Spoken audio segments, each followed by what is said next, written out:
buenos días, yo soy Andrea Fachado. Hola, Mara Fachado. Y Diego Montaña, Cayo Amaral y Alejandro Freire culpables como coautores de asesinato con alevosía. Alejandro Míguez quedó como cómplice de asesinato con alevosía. Y cuidado, Katy no culpable, pero por unanimidad. Efectivamente, estamos hablando del caso Samuel Huiz y hoy daremos todas las claves de un veredicto que ha estallado como la pólvora en redes sociales. Así es, yo creo que tiene que haber un antes y un después de Samuel. En cuanto a los hechos, vamos a resumirlos muy brevemente. Nos situamos en la primera noche de apertura de los centros de ocio tras el COVID. Samuel Huiz sale con sus amigas a pasar la noche en un pub, el Andén, y realiza con línea una videollamada a Vanessa, otra amiga, que está en Pontevedra. Ahí aparece Diego Montaña, el principal de los acusados, luego veremos la agravante además que le aplica a este jurado, y Katy Silva. Salen discutiendo ya del pub El Andén y se encuentran con Samuel y Lina, como dices, estaban haciendo esa videollamada. Diego piensa que lo están grabando y le propina el primer golpe. Acto seguido aparece Yumba, el llamado lugarteniente, y le realiza el mataleón, que dice que no sabe lo que es, apretándole el cuello por detrás hasta que Samuel cae al suelo. Ibrahima trata de socorrer a Samuel, trata de protegerlo, lo saca de esa marabunta de gente que le impide sobrevivir, y con ayuda de Maguet lo llevan al otro lado de la acera. Al mismo tiempo que Samuel está solicitando a Lina que vaya a recoger su móvil, pero ya hay 6 personas que van a su caza y le dan golpes en la cabeza y en el tórax hasta fulminarlo, matarlo. El móvil ya no estaba porque Cayo lo había cogido. ¿Y qué considera el jurado como hechos probados en este caso? Que Samuel estaba totalmente indefenso, que estaba desvalido, que no podía hacer ningún acto hostil porque todas las personas estaban agrediendo y además lo estaban rodeando, y que no se encontró además ningún resto biológico de ninguna de estas 5 personas en el cuerpo de Samuel, y por lo tanto no se pudo defender bajo ningún concepto. Esta jauría se reúne 2 veces. Quedó probado que Yumba insiste en que se reúnen en el Parque de San Diego para el pacto de silencio y aunar así sus versiones ante la policía y los juzgados. En el anterior programa ya analizamos las declaraciones de Katy y Alejandro Míguez. Y vamos con la clave de este veredicto, que son los informes forenses, porque no hay un golpe único que le cause la muerte a Samuel, sino que son un conjunto de ellos. Es verdad, este informe forense es clave para poder condenar a los 4.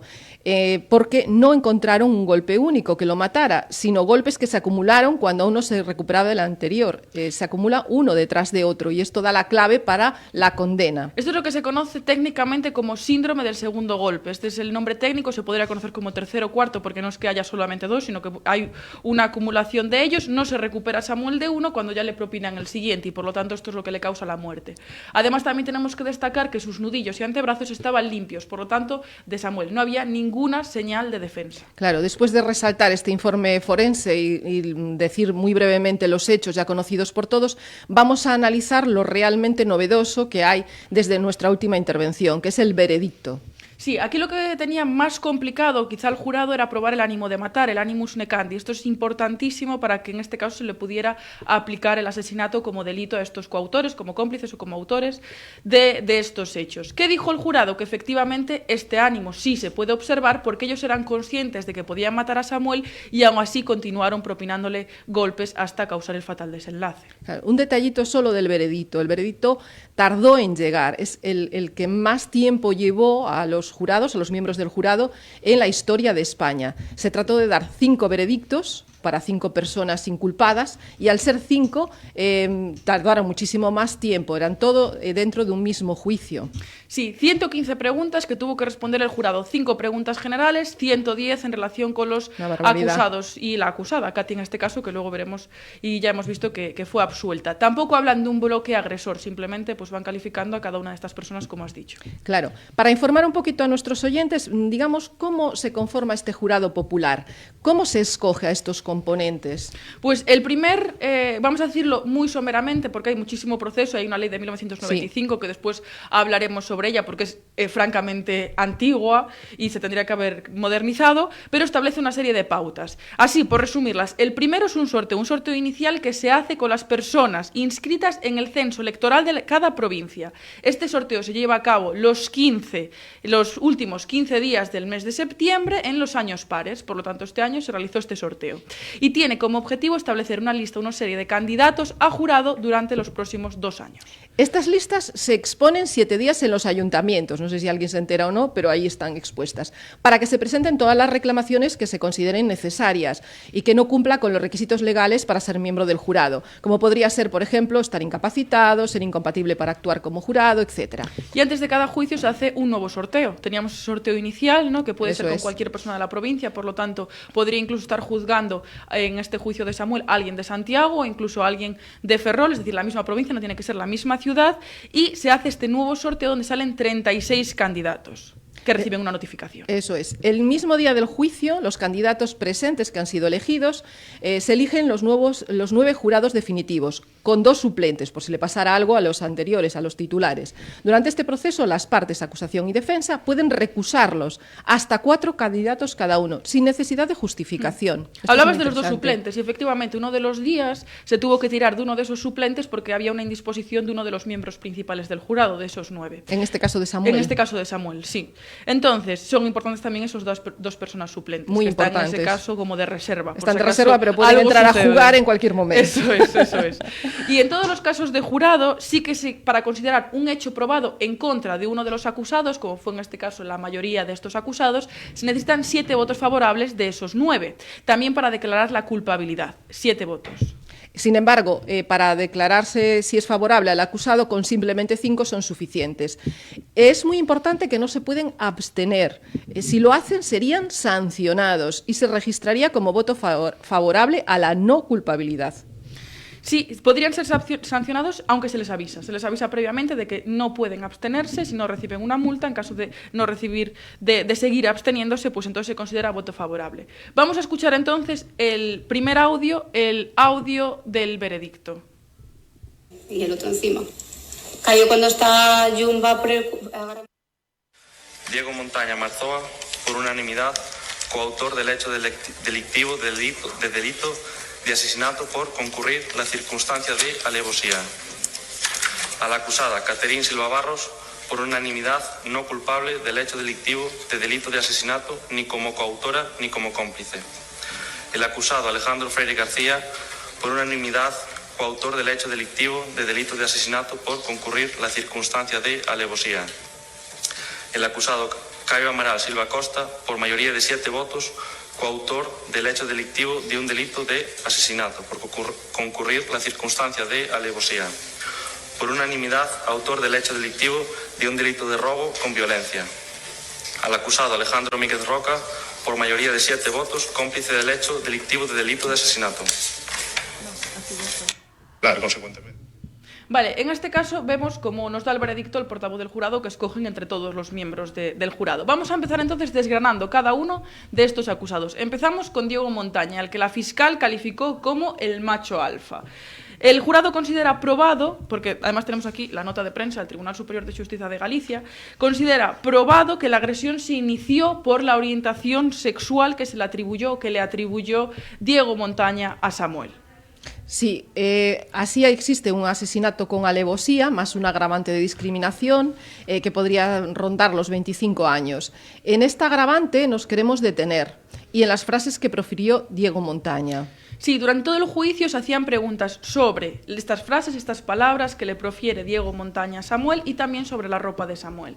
Bueno, es triste que todavía sigan sucediendo este tipo de delitos. Decía Ana, la portavoz de la asociación ALAS, que se había conseguido un hito, que esto se podía es una de las primeras veces que se hace algo sobre estas agravantes, pero no debemos olvidar que los delitos de odio crecieron un 21% en España durante el año 2023 y que aquellos cometidos por la orientación sexual lo hicieron un 13,73% en 2023. De ellos, tanto víctimas como agresores son hombres. 76% de las víctimas son hombres y 83% de los agresores también en este tipo de delitos. Yo espero mucho de este procedimiento. Espero que cambie la legislación, espero que cambien las conciencias de la gente y voy a poner en crítica posteriormente el jurado.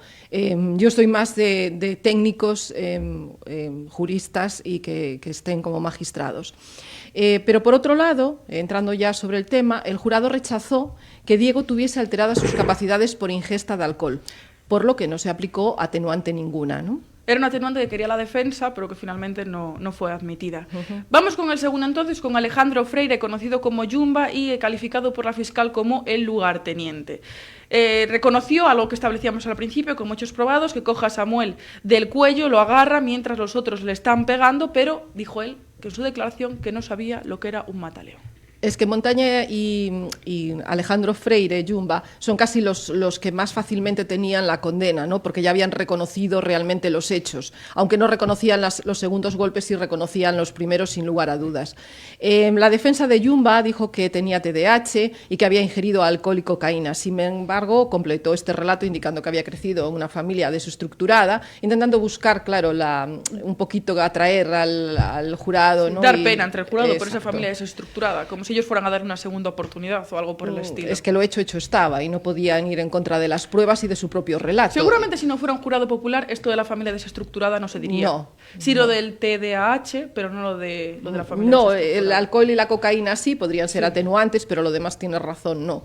Que finalmente todo ello es rechazado por el jurado y no se ha tenido en cuenta. Efectivamente, el jurado decidió que Yumba es coautor, junto con Diego Montaña y con Cayo, por intervenir activamente en la agresión, propinando estos golpes que él mismo reconoce, además por impedir la defensa, por impedir la huida de Samuel y rodearle el cuello con fuerza. Los forenses llegan a decir que esas marcas que tiene Samuel en el cuello pueden ser compatibles con una presión excesiva realizada en el cuello, pues en este caso por parte de Yumba, que es el que lo admite. Claro, y además de la admisión no olvidemos a los testigos y también los vídeos que lo dicen claramente.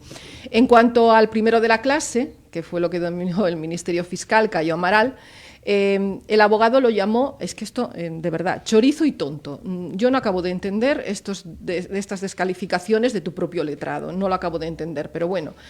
Dice que es chorizo y tonto, pues que roba el móvil a Samuel y quiere rebajarlo única y exclusivamente al robo de Samuel, que recordemos, él va a declararlo a la policía, el primero diciendo yo tengo el móvil, que si no nadie lo sabría, pero lo dice él mismo, y también dice que nunca tocó a Samuel, lo que no se cree, claro, evidentemente. Sí, y entonces aquí por este robo, que como una estrategia que yo creo que equivocada le llama el abogado chorizo, es el que se enfrenta a mayor condena, porque son dos delitos. El delito de asesinato, como coautor, con alevosía, y además ese robo con violencia. Pero vamos a escuchar en qué se basó, o qué trataron de decir, en este caso su exnovia, para exculparlo. Era una persona que presenció además los hechos y que trata pues de defenderlo de la mejor forma que puede. Vamos a escuchar entonces, es el primero. Está Yumba agarrándolo por el cuello y Diego encima. Pegándole. Pero están en el suelo, Samuel está en el suelo. Están los dos encima de él, Diego Montaña y Alejandro Freire Yumba. Sí, bueno, Alejandro por el cuello y el otro encima. Cayo cuando está Yumba agarrándolo por el cuello y Diego le está pegando, los intentó separar. ¿Cómo lo hacían? Pues separándolos, cogiéndolos de arriba. Los separó y luego ya estaba conmigo. Esto es lo que dice su exnovia, novia en aquel momento, sobre lo que hizo Cayo. Quizá una versión interesada, porque esto no lo dio por probado el jurado. Sí, además en el vídeo se ve que carga la pierna, pero como está una farola delante, no se ve exactamente si le pega a Samuel o no. Pero esto es decisivo para el jurado. Dice que al menos propinó una patada, lo da por probado. Sí, dicen que sí, que les propinó esta patada. Sí, pero bueno, ellos no tenían mucho margen de movimiento, ¿no? En cambio, Alejandro Míguez, que actualmente está en libertad, se le declaró cómplice. El teléfono que analizó la policía por el email es distinto al que él portaba el día de los hechos. Esto es interesante porque intentó cambiar su teléfono por el que él realmente portaba en ese momento y confundir un poco la instrucción de este procedimiento. Y fue declarado culpable como cómplice, en este caso no como coautor, sino como cómplice de asesinato por mayoría de 7 votos, algo que establece la fiscal de manera subsidiaria en sus conclusiones finales y que por esa razón pues pudo ser también condenado. El jurado consideró... Nos hizo caso, que dijimos que le faltaba subsidiariamente condenarlos por algunos delitos y lo hizo. Sí. Y aún con todo eso faltaban quizá más delitos para mí subsidiarios en el caso, por ejemplo, de Katy. Como omisión del deber de socorro. Sí, por ejemplo. Y el jurado consideró en este caso, en el caso de Alejandro Míguez, que fue fundamental para impedir que Samuel se defendiera y que huyera, llegando a forcejear con una de las personas, con Ibrahima, en este caso, que intentaron auxiliar. Y según tu leal saber y entender, ¿qué le perjudica? Bueno, yo creo que un jurado popular se guía mucho por la sensación, porque conocimiento de derecho no tienen, entonces sí se guía mucho por las acciones que están viendo ahí. ¿Y qué se ve en Alejandro Míguez? Pues una actitud hierática, no se mueve, está inmóvil. Después, las conclusiones, o en esa última palabra, ese derecho a la última palabra que tiene cualquier acusado, lo que parece es que lleva un speech que está aprendido, un discurso que es previamente aprendido, llega a decir: yo no tengo la culpa de esa muerte de Samuel el 3 de julio, o sea que es todo específicamente aprendido y hecho, y después además el constante intercambio de notas con su abogado.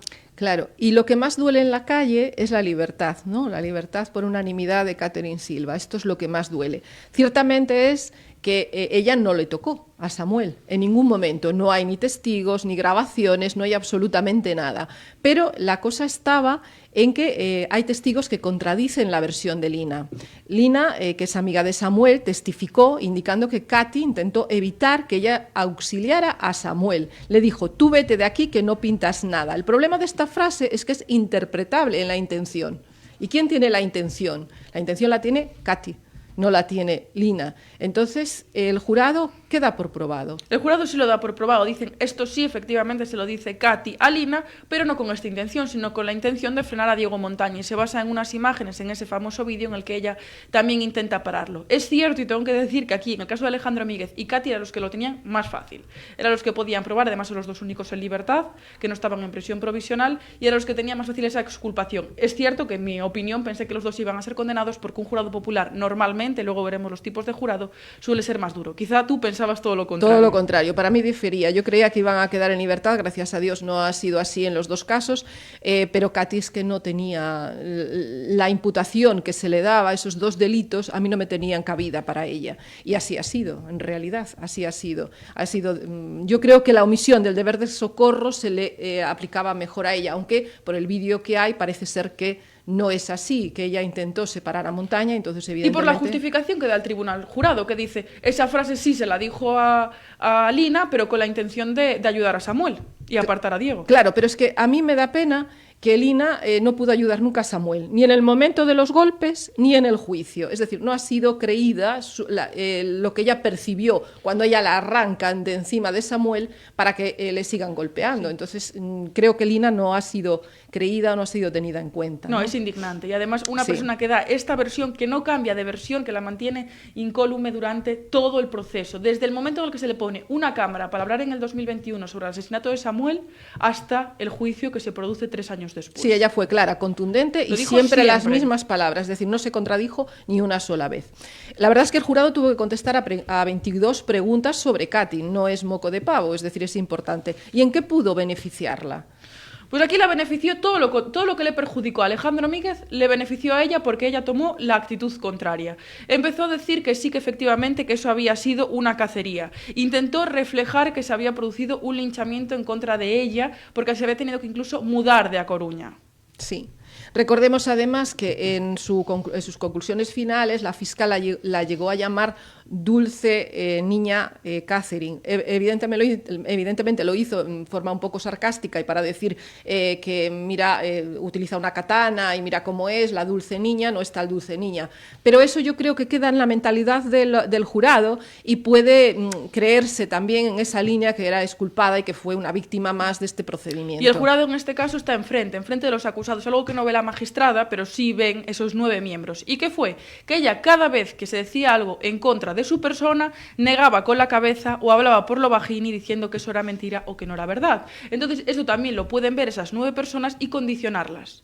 Claro, yo no soy muy amiga, ya he dicho, de este tipo de jurados. No lo soy porque creo que tiene que ser gente que tenga conocimientos en derecho. Aunque evidentemente nuestra Constitución está basada en que el pueblo es soberano y en esto está basado estos jurados, entiendo que debe de ser magistrados con conocimientos y técnicos en la materia. Pero hay distintos tipos de jurados, ¿no? Desde el punto de vista psicológico podemos analizarlos. Desde el punto de vista de la psicología forense dicen que hay 4 tipos distintos de jurado, porque siempre se piensa en ese jurado más severo, que va a hacer justicia por el pueblo, pero no es así siempre, y se ha visto en el caso de Katy. Hay 4 tipos de jurado: hay jurados severos, jurados aversivos, benevolentes y empáticos. Quizá aquí tendríamos, como son 5 casos en uno, que poner casi para hacer bloques, ¿no?, de qué tipo de jurado dentro del mismo número, de los mismos miembros. Pero en el caso de Catherine yo veo un jurado empático. Esto quiere decir que están inclinados hacia la inocencia con pruebas no concluyentes. Claro, es que puede variar muchísimo de unos jurados a otros, es decir, una población a otra, esto es evidente, ¿no? Era lo que decíamos, que se obvia el testimonio de Lina y a la frase se le da otra intencionalidad que no le dio Lina, y que no se puede ayudar a Samuel en ningún momento. Sal de aquí, no pintas nada, pues lo han interpretado de una forma totalmente diferente, que ella intentó sacar a Montaña de él, pues dicen que hay una grabación en que separa a Montaña y que ella intentó separar también a Lina. Sí, vemos ahí como todo lo que hizo ella, esa puesta en escena, que al final un juicio no deja de ser eso, una puesta en escena, pues el jurado lo creyó y fue un jurado empático. Según distintos estudios, además, de la Universidad de Alicante, psicólogos forenses de esta universidad dicen que las mujeres jurado, en este caso eran 6 mujeres contra 3 hombres, suelen ser más benevolentes en los jurados en este tipo de delitos y en cualquier tipo de delitos salvo los sexuales. Un delito sexual no se puede juzgar por jurado, pero sí en los que están tipificados en nuestra ley. Sí. Y ya no me voy a repetir más de lo que pienso del tribunal jurado, porque ya lo he dicho como en 3 ocasiones. Pero sí podemos decir que se puede mejorar, ¿no? Sí. Es una ley de 1995, que es la ley del tribunal jurado, y ¿qué mejoras podemos implementar en esta ley? Yo creo que es esencial que los jurados, esas personas que van a actuar, esos candidatos que finalmente sí están en un tribunal, reciban una formación previa. No queremos decir una formación exhaustiva de 4 años de derecho, pero sí conocer pues el indubio pro reo, conocer pues determinados conceptos que son esenciales, y ¿no? no verse con las pruebas, sí. Eso es, y ver cómo hacer con las pruebas, cómo tenerlas en cuenta. Después también nuevos tipos de delito que se pueden tipificar. Este fue algo que a Marta del Castillo pues no le benefició. Seguramente con un jurado popular, y además en Andalucía, que recordemos que este caso sucedió en Sevilla, hubieran condenado a Miguel Carcaño, pero no solo a él, sino también a su hermano y a la mujer de su hermano. No me quiero yo aventurar, pero no se pudo juzgar por tribunal jurado. ¿Por qué? Porque Miguel Carcaño en extremis metió un nuevo delito, que es el delito sexual. Entonces tuvo que ir a un tribunal técnico. Entonces, si aquí metemos nuevos tipos de delito, pues quizá sí que se puede actualizar esta ley. Después también un soporte psicológico, porque el jurado, que es un jurado lego en derecho, se enfrenta a imágenes muy agresivas y muy fuertes que pueden causar un impacto en su futuro, un futuro que bueno, tienen que ver la imagen de Asunta, tienen que ver las imágenes de Diana Kerr, en este caso de Samuel, y es duro. Después también informar más sobre esta labor. Cuando estamos en el colegio no sabemos absolutamente, y en institutos no sabemos absolutamente nada de los jurados, recibiendo pues unas horas sobre qué es un jurado, si se puede actuar, quién puede actuar. Es que puede tocar a cualquiera en cualquier momento, entonces es indispensable que en las escuelas se vaya ya formando a la gente a la idea de que puede ser parte de este jurado popular. Y hay muchísimos jurados al año. Muchos, más de los que parece. Jurados, por ejemplo, el crimen del Belle, que luego hablaremos, que ya tenemos también veredicto sobre ese crimen, pues también está participando un jurado, aunque no fue de tanta repercusión mediática. Así es. Y después, una cosa llamativa de esta ley es que las multas todavía están en pesetas. Entonces, por favor, vamos a actualizar también determinados aspectos, pero sobre todo que no veamos que se multa, por ejemplo, la abstención con 75.000 pesetas, que en euros son como unos 200 y pico euros, si no recuerdo mal, aunque ya viví en la época del euro, pero son como 200 euros. Entonces, por favor, también actualicemos estos hechos. Porque a alguno le compensaría no ir y pagar la multa. Vale, ahora volviendo sobre el caso de Samuel, ¿a qué condenas se pueden enfrentar? Porque queda la magistrada, en este caso, que realice finalmente la sentencia. Pero ¿a qué condenas, entre qué horquillas se mueven? Pues la defensa pide lo mínimo, claro. Entonces pide entre 7 años y 6 meses para Alejandro Míguez como cómplice, hasta los 20 años para Diego Montaña por ese asesinato con alevosía, más la agravante. Claro, la Fiscalía entre 13 y 27, has dicho bien, y la defensa entre 7,6 y 20 años. Perfecto. Sí, y la Fiscalía pues pide esas cantidades mayores porque al final yo creo que son las que se van a tener en cuenta en esa sentencia y las que va a imponer la jueza. Seguramente por la repercusión mediática, alarma social y otros variables. Claro, y ahora nos quedaría, una vez dictada por la magistrada esta sentencia, el recurso. ¿Nos podemos aventurar un poquito en este recurso? Sí. Pues ¿se puede interponer recurso? Sí. Bueno, tenemos que esperar a la sentencia. La sentencia se va a hacer, Eso es, pero sí primero, se puede. sí. Sí se puede. Nos estamos adelantando muy mucho. Recurrir esa sentencia. ¿Y quién la puede recurrir? La puede recurrir el Ministerio Fiscal, la pueden recurrir las partes, la pueden recurrir los acusados y también las personas que han sido exentas de responsabilidad bajo ciertas circunstancias. Sí, puede alegarse en este caso error en la valoración de la prueba si la motivación es insuficiente. Recordemos esas preguntas todas que ha tenido que contestar el jurado. Si es irracional o arbitraria, infracción del precepto constitucional, si existe, o legal o vulneración de la presunción de inocencia, aunque la revisión es muy limitada, es decir, son numerus clausus. Y el Tribunal de Apelación puede anular una sentencia absolutoria. Puede anularla, una sentencia absolutoria del tribunal jurado, si considera que la motivación es completamente inexistente o es tan débil que no tiene sentido, que es absurda. Pero hay una cosa fundamental a todo esto que estamos comentando. No puede reemplazarse la decisión del jurado sobre la valoración de las pruebas, su credibilidad, la credibilidad de los testigos, simplemente porque uno no esté de acuerdo con ella o piense que es menos razonable que la suya. Claro, no pueden decir, por ejemplo, no, es que yo no estoy de acuerdo con Katy porque para mí tendría que haber sido una condena para un tribunal técnico y para vosotros no. Entonces lo que hago es la cambio y a la culpable. Esto no lo pueden hacer bajo ningún concepto. Eso es. Entonces lo que tienen que hacer es anularla si hay algún defecto de estos que acabamos de mencionar. En cualquier caso es muy, muy, muy difícil de aplicar y una sentencia del tribunal jurado es casi sagrada. Si está bien fundamentado, sí. Con un veredicto bien fundamentado, que normalmente suelen ser así porque si no el magistrado, en este caso magistrada, suele decir no, tenéis que fundamentarla mejor, es prácticamente imposible de atacar. Pero ha sucedido. Sucedió, sí. Hay determinados veredictos y sentencias posteriores que han sido, en las que ha participado el tribunal jurado, que se han anulado. Esto fue el caso de Pau Rigó. Pau Rigó era un señor que estaba con su mujer en casa, ya estaba prejubilado, entran unos ladrones y él se defiende usando una escopeta y matando a uno de ellos. Fue declarado culpable de asesinato. Sí. Pese a que todas las pruebas decían lo contrario, pero fue declarado culpable. Pero culpable con 5 votos y no con 7. Entonces llegó la siguiente instancia y lo absolvió, pero esto no lo puede hacer. No puede absolverlo. Entonces llega la siguiente instancia y dice, no, esto se tenía que haber anulado. Se anula y vuelven otra vez a celebrar el juicio. Eso es, porque la nulidad lo que indica es que el anterior juicio no vale absolutamente para nada y hay que repetirlo nuevamente. Sí. Y ahora vamos a escuchar lo que dijeron los abogados, si van a recurrir, si no van a recurrir, cuáles fueron sus impresiones al salir de la audiencia de Coruña. Que hay que repetir que estamos sin sentencia. Eso es. Que es previa a los recursos. Es indispensable esperar a que la magistrada dé su sentencia. Que estudiarlo con calma e apelar, consecuentemente, claro. E, obviamente, eu seguiré defendendo no meu recurso que as provas son insuficientes. As dos preguntas fundamentales, se nos permite hacer un recurso.